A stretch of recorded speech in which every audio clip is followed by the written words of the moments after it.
حادثه مرگبار و غیر قابل باور برای عالی انصاری، هنرمند جوان افغان در کشور امریکا، گریه‌های جانسوز عشقش حسام فرزان و افشای حقایق و رازهای باور نکردنی حسام فرزان با عالی انصاری.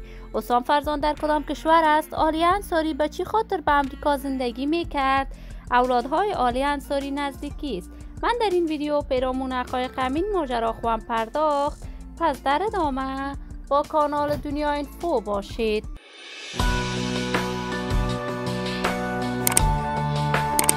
سلام و سلامتی نثار تک تک شما دوستداران نهایت ارجمند کانال دنیا اینفو. شما را خوش آمدید میگم به یکی دیگر از ویدیوهای جذاب و دیدنی کانال دنیا اینفو. برای حمایت هرچی بیشتر از این کانال علامت سابسکرایب را فشار دهید تا بیننده ویدیوهای جذاب و دیدنی کانال دنیا اینفو باشید.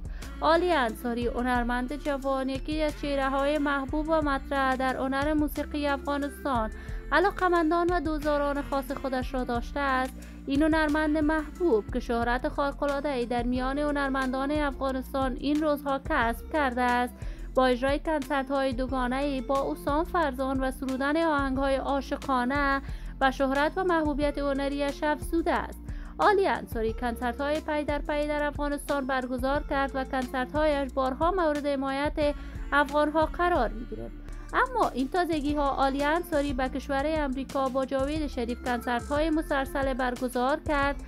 تصاویر وی در صفحات مجازی منتشر می شود که حمله مسلحانه به جان عالی انصاری در کشور امریکا صورت گرفته است، اما تاکنون جزئیات بیشتری این ماجرا در دست نیست و این که عالی انصاری اکنون وضعیت صحیح‌اش چگونه است، جزئیات بیشتری این ماجرا معلوم نیست. ولی حسام فرزان بارها بیان کرده است رابطه عاشقانه میان من و عالی انصاری وجود ندارد. اینها تمام شایعات صفحات مجازی بوده است، ولی هر کس خودش میداند و زندگی شخصیش. ما آرزوی موفقیت، کامیابی و سعادت برای تک تک شما دوستداران نهایت ارجمند خوب کانال دنیا اینفو از بارگاه عزت الله ازال تمنا دارم. دوستان نهایت ارجمند کانال دنیا اینفو، شما هم نظریاتتان را در بخش کامنت با من شریک بسازید. این ویدیو را با علاقه‌مندان و دوستان عالی انصاری و حسام فرزان به اشتراک بگذارید. برای حمایت هرچی بیشتر از این کانال علامت سابسکرایب را فشار دهید تا ویدیوهای دیگر کانال دنیا اینفو را از دست ندهید.